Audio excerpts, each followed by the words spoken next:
All right, this week, I don't know what of studying Thai. This week, I don't know what of studying Thai.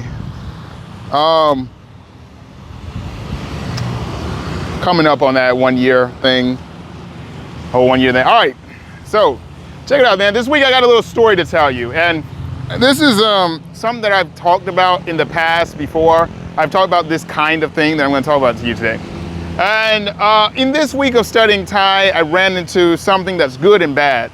I lost a language exchange partner, and I'm making a nice series for next year about how to do language exchange partners. But what happens is oftentimes when you get a language exchange partner, especially when you're first starting, people are really happy to language exchange with you. Because when you don't know the language, you're using a lot of, English. So, they're winning. The problem is that once you start getting good, then people are less willing to language exchange with you because now they actually don't get to use English as much. And this is an inevitable fate that you'll run across if you make a lot of friends when you're language learning.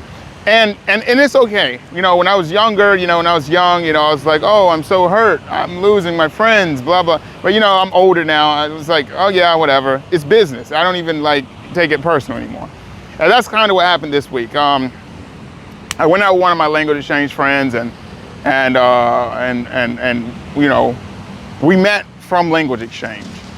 And we've spoken a lot to each other in English and Thai.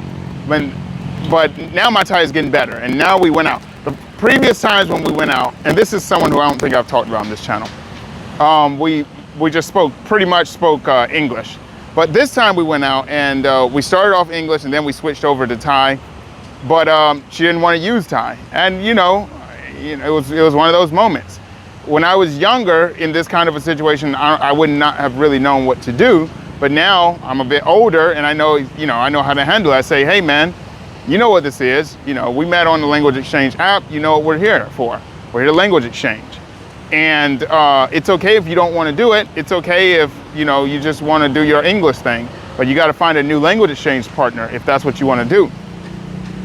And, and I explained to her how this is, how this situation is unfair on my end. So she's very clear about, how I feel it's unfair because I'm here to learn Thai, and quite naturally my Thai will. And I told her, yeah, we're running to this bumpy road right now, but it's only going to get worse because next time, in a couple months when we meet again, my Thai is going to be even better. In a couple months, my Thai is going to be even better. So if right now you're having issues doing 50-50 Thai English, it's going to be really bad once you start seeing my Thai start getting better than your English.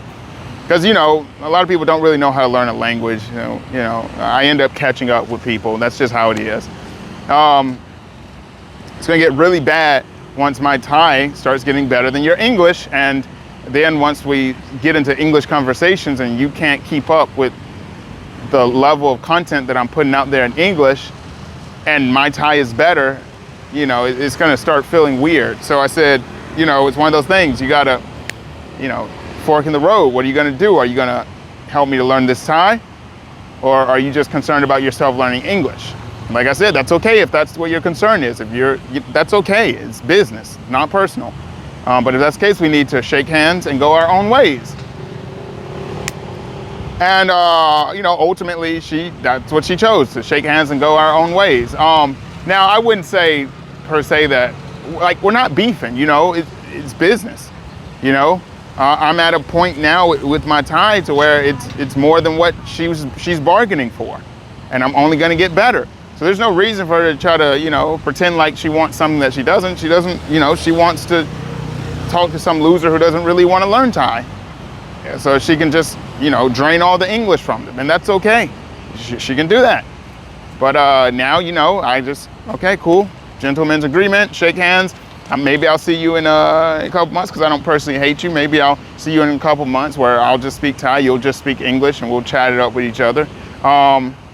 With no intentions of anybody actually helping anybody. That's cool, but you're not going to be someone who I visit regularly. You're not going to be somebody who I, opt to hang with regularly. And pretty much if there's anyone in the world who's wanting to language exchange in the area, I'm going to go opt to hang out with them. So, it is what it is. It is what it is. So that's where we are this week. My Thai is getting better. I'm here in Bangkok, chilling, doing my thing.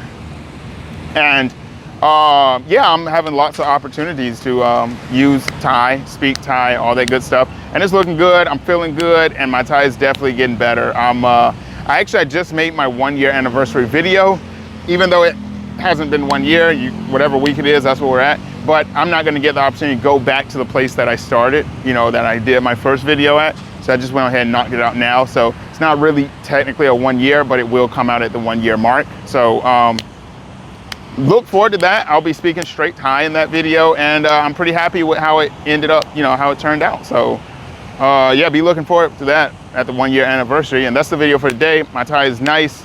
I'll see you in the future. Peace. Rather slay a dragon than sit and watch it happen. I'm on another level, man, I'm spilling out the kettle. What's a couple quotes if no one know you said them? Slay a couple dragons, but no one know you did it. You don't owe me shit except a little credit.